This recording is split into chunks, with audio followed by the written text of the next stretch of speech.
देखिए सच सच्चाई के साथ। आगाज करता हूँ अपने सफर का अल्लाह के बाबरकत नाम से, जिसने हमारे दिलों को ईमान से मुनव्वर किया। ऐ अल्लाह हमारे कामों में आने वाली रुकावटों को दूर फरमा। लेकिन शेख रशीद साहब का जो दबदबा इस शहर के अंदर हमारे मुखालिफिन, उनके पास जो शेख रशीद साहब का दबदबा था, शेख रशीद साहब अगर ऐसा मूंछ को हाथ लगा लेते थे देख के, तो वो रात भर सोता नहीं था। अगर वो मूंछ पर हाथ लगा दिए और मुस्कुरा दिए तो वो ये सोच में रहता था कि शेख रशीद साहब ने मूंछ पर क्यों हाथ लगाया और क्यों मुस्कुराया। उस बात की औलाद हम बैठे यहां पर कि शेख रशीद साहब के दबदबे को बरकरार रखने के लिए हम लोग मैदान में आए। इंशाअल्लाह हम लड़ेंगे और जीतेंगे और ये शहर इस बात का गवाह रहेगा। इंशाअल्लाह खालिद हाजी है, मेरा परिवार है, इमरान है, हम तमाम लोग शेख रशीद साहब की कमी को महसूस नहीं होने देंगे। आज मैं आप लोगों से वादा करता हूं, हमारे परिवार से बढ़ के आप लोग हैं।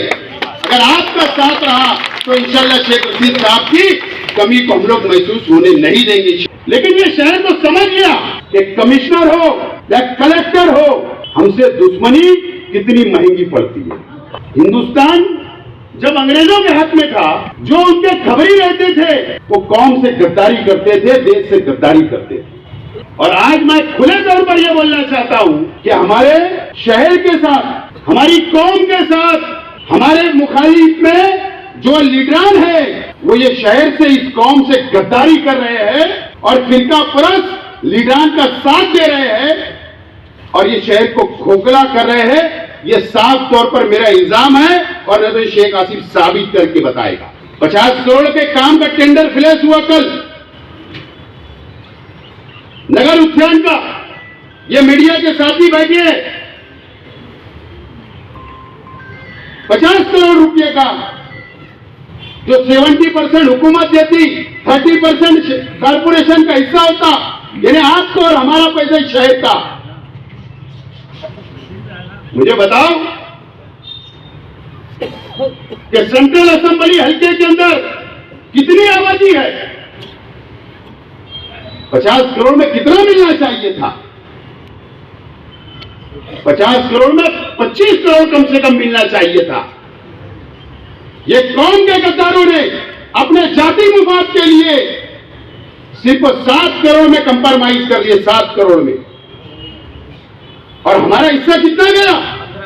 15 करोड़। ये कौम के गद्दार लोग हैं और ये इनको बेनकाब करना ये शहर के अंदर जरूरी है। और मेरा आज चैलेंज है हमारे मुखालिफिन को कि एक टेंडर तुम मैनेज करके बता दो। आप एक टेंडर तुम मैनेज करके बता दो। तुम जिस तरीके से, तुम्हारी नीयत जो छिछड़े में लगी हुई है ना, वो हम होने नहीं देंगे। तुम्हारे जाति मुफाद के लिए तुम ये शहर का सौदा कर, ये शहर को बेच रहे हो, कौम से गद्दारी कर रहे हो, फिरका परस्त लीडरान का चम्मचगिरी कर रहे हो। ये शहर के अंदर बेनकाब किया जाएगा। रियाज अली साहब, तुम्हारी भी छोटी मोटी नाराजगी दूर। 1 तारीख से तमाम ही मुकर्रिर पूरा मटेरियल मैं देता हूं आपको। 1 जनवरी से 2024 से इनको बेनकाब करने के लिए शहर में कार्नर मीटिंग लेकर इनके बेनकाब इनको करने के लिए आपको तमाम ही लोगों को निकलना पड़ेगा। कई मीटिंगों में मैं भी आऊंगा, तमाम ही लोग, हम लोग सब साथी टीम बनाकर निकलेंगे। और तुम बोलते हैं ना पुराना स्टाइल, तो पुराने स्टाइल में बिल्कुल हम साथ में हैं। कई मुकर्रिर है लेकिन इनको बेनकाब करना बहुत जरूरी है। कभी भी मैंने आम इंसान के साथ मेरी लड़ाई नहीं हुई। मेरी जात से यह शहर के एक भी आम नागरिक को, आम शहरी को कभी भी नुकसान नहीं होगा और ना वर्करों को होगा। हाँ, मेरी लड़ाई हमेशा किससे रही? जो कारपोरेशन को अपने बाप की जागीर समझ के पूरी खानदान के साथ लुटते उनकी उनसे लड़ाई है। और वो लड़ाई रुकने वाली नहीं है, वो लड़ाई रुकने वाली नहीं है। वो लड़ाई मैं रोकूंगा भी नहीं। और शेख रशीद साहब मुझको हाथ लगाते थे, तो मैं भी सोच रहा हूं कि ऐसा क्या स्टेटमेंट, एक स्टाइल आ जाए टाइटल, स्टाइल, वो भी समझ जाएंगे कि कुछ गड़बड़ जरूर है।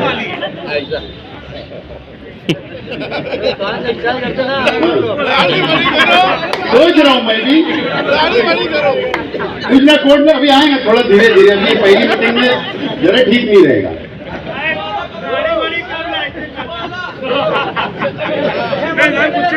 थोड़ा थोड़ा रुकिए जरा, अच्छे वाला स्टाइल।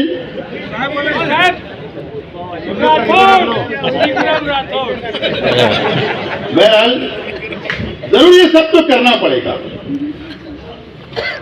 ये सब बिल्कुल मैं, हमारा परिवार बिल्कुल करने की पूरी तैयारी है।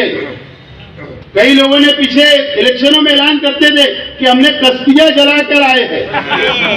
ऐलान मैंने सुना, मौलाना बराबर ना, लेकिन सब भ्रष्टाचार में चले गए, सब मुलविस हो गए।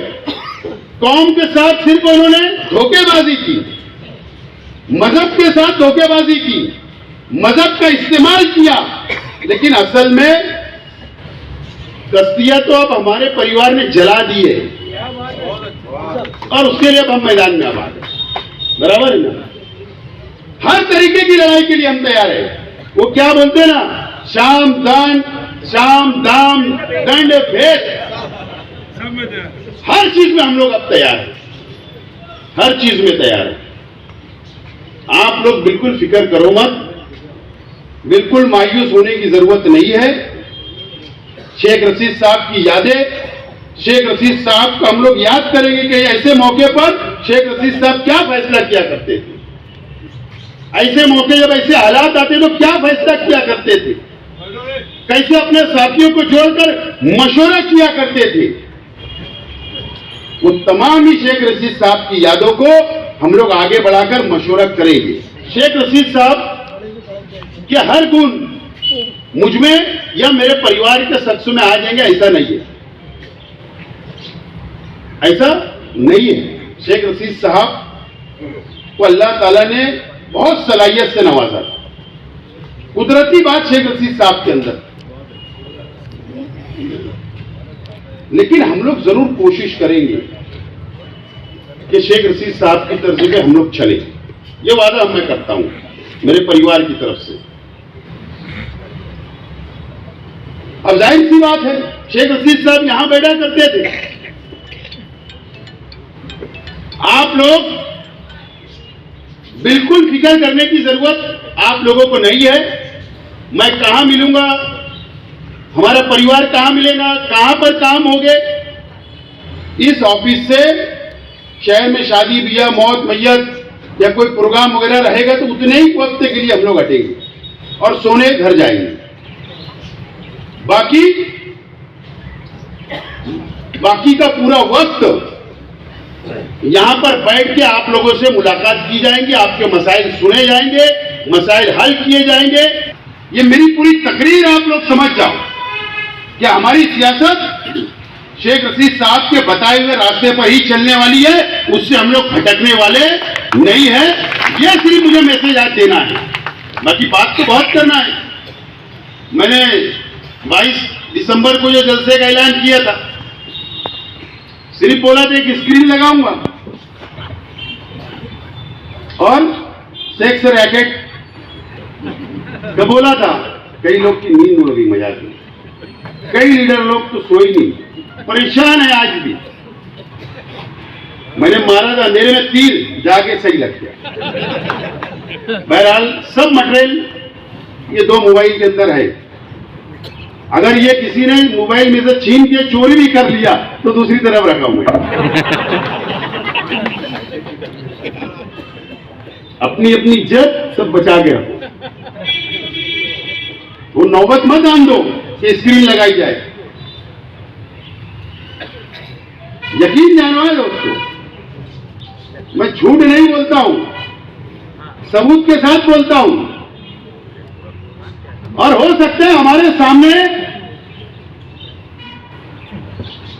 अगर मैंने सही मानों में स्क्रीन लगा दिया तो कई लोगों को तो सियासत से संन्यास लेना पड़ेगा, सियासत ही छोड़ देना पड़ेगा, बेइज्जती होगी ना। जैसे जो एकदम दूध के धोए पारसा बनते हैं ना शहर में, पारसा ग्रेजुएट, हमारे जैसा कोई नहीं, सबकी काली टोपी अपने पास है, एकदम फिक्र करने की जरूरत नहीं। मैं एकदम साफ साफ आज इसलिए बोलते रहा हूं कि आप लोग धड़ल्ले से जाकर शहर में अब लग जाओ, जो जैसा सवाल करेगा उसको वैसा जवाब दो, जैसा उनकी तैयारी है उसके अंदर हमारी तैयारी है। और कारपोरेशन का चुनाव हो, असेंबली हो, पार्लियामेंट हो, हर इलेक्शन की तैयारी हमारी अपने पास है। मैं एक आखिरी ऐलान कर रहा हूं कि सब लोगों ने तजवीज रखे कि एक टेलर देना पड़ेगा जलसा लेकर शहर के अंदर, गलत फहमियां दूर करने के लिए। मैं ऐसा चाहता हूं कि अगर आपकी मर्जी रही तो हाथ उठा देना कि 12 जनवरी बरोज जुमा को एक बड़ा जलसा हम लोग लेने का अगर आपकी मर्जी रही तो मैं ऐलान करता हूं। है मर्जी? 12 जनवरी बरोज जुमा शाम में 7 से 10 आगरा रोड राष्ट्रवादी भवन के सामने दगड़ू ऑयल मिल में एक बहुत बड़ा जलसा लेने का मैं आज